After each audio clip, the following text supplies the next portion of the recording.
Hello class, welcome to today's flipped classroom.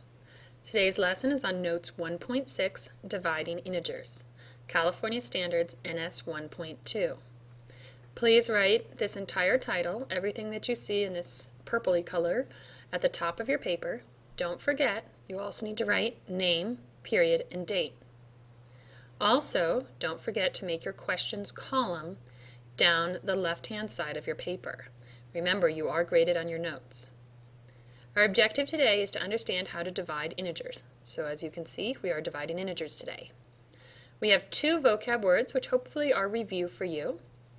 Then you need to write both of these down. The first is data, facts or numerical information. So when it asks you to look at the data, it means look at the facts, look at the numbers given to you.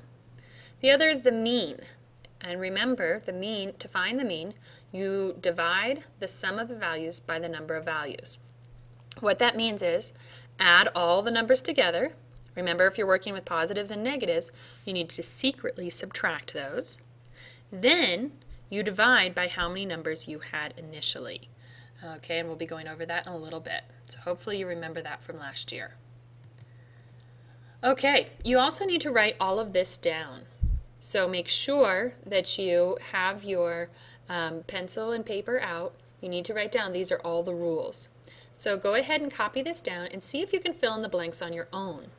Press play and I will reveal the answers to you. Okay, welcome back class.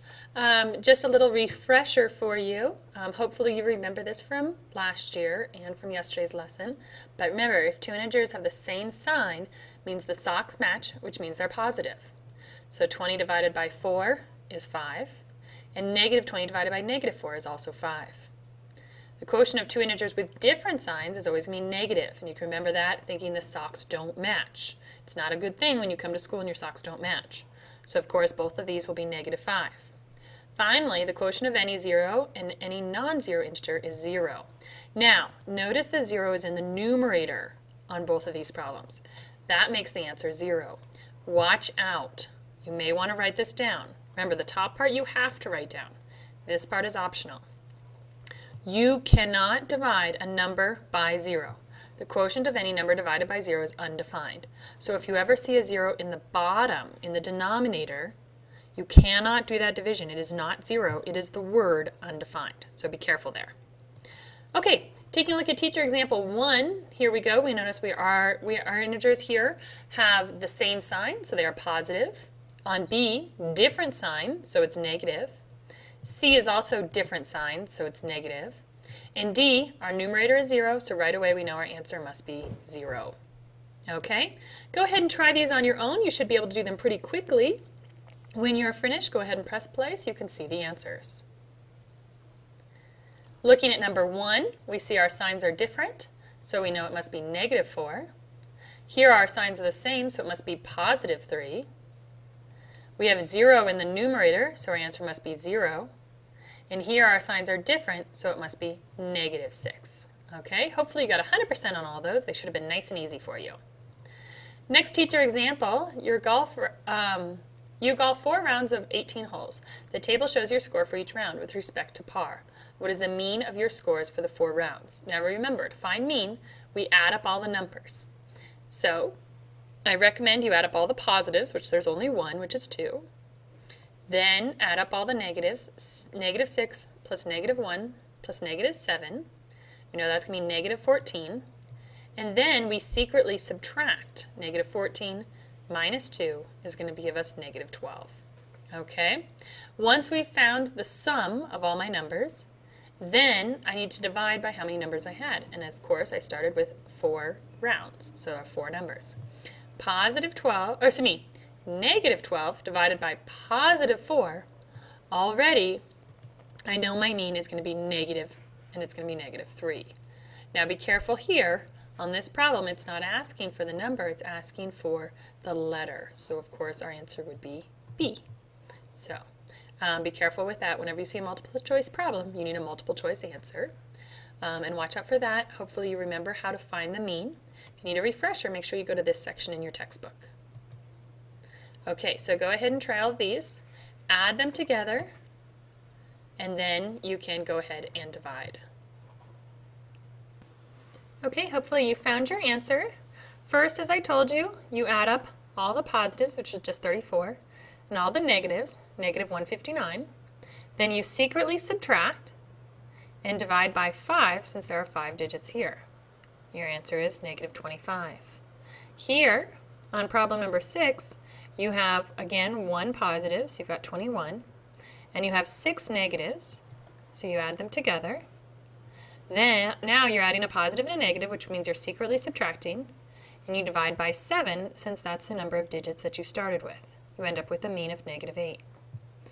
Problem number 7, you go ahead and add your 2 positives that you had and your 3 negatives. Then you're going to divide by 5, or excuse me, you're going to secretly subtract and then divide by 5 since that's how many digits you have, and you'll end up with an answer of negative 2. Here, you're going to add up your positives, which you've got 45 and 34, and then add all your negatives together. Then, again, you're going to secretly subtract and divide by 7 in an answer of negative 13. Notice all of our answers were negative because we had a negative sum divided by a positive, the number of digits, gives us a negative because the socks don't match. Okay, so for teacher example 3, notice we have variables.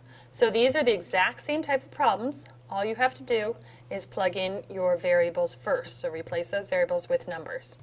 So I replace A with negative 30 and B with 5. And then I solve, and of course my answer needs to be negative, and it will be negative 6.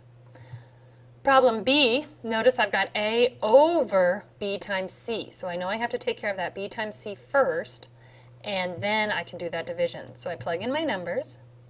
I multiply, giving myself a negative product since I've got the signs don't match. And now the signs do match when I do negative 30 divided by negative 10. I end up with positive 3. So I'll go ahead and have you try this out on your own. Plug in the numbers and solve. Press play when you're ready to see the answers. Okay, welcome back. Hopefully you plugged in your numbers correctly. You did your multiplication, and then your division, which of course is going to end up in a negative answer. Okay.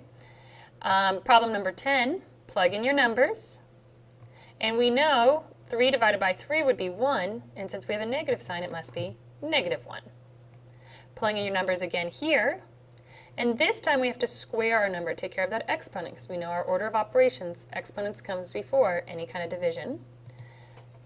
Because we're squaring all of C, so we're squaring the negative 3, everything there, we're going to end up with 9, and then 9 divided by 3 is 3. Okay, hopefully you did all right on today's lesson. Here is the quiz for this week. Make sure you submit it on Schoology. Unless you do not have internet, you can write it on a piece of paper. Otherwise, please submit through Schoology. Have fun!